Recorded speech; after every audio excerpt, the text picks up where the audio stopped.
প্রতিদিনের মতো বেরিয়ে পড়লাম আমি আজকেও ছাতা ধরে। আজকে যা রোদ্দুর পড়েছে, টোটো পাচ্ছি না, তাই ভাবছি একটু হেঁটেই যাই। আর যেখানে আমি কাজ করছি সেখানেও তোমাদের দেখাবেই ছাতা উড়িয়ে নিয়ে যাচ্ছে এই হাওয়াতে, আবার রোদ্দুর যা পড়ছে। তো ফাইনালি এই রোদ গরমের মধ্যে আমি পৌঁছেই গেলাম। তারপর সবাই দেখছি কাজে কাজে ব্যস্ত, তারপর তো আমিও লেগে পড়লাম।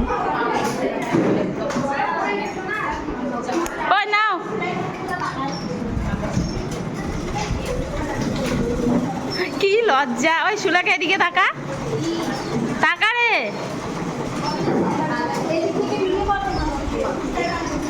না, সবার মুখ দেখা যাবে না।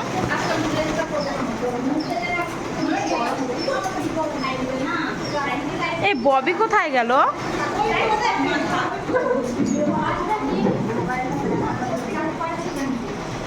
হ্যাঁ হ্যাঁ, হয়ে গেছে। তো এই যে আমারও বদনখানি দেখিয়ে দিলাম। তো সো গাইস, টাটা, আবার নেক্সট ভিডিওতে দেখা হবে।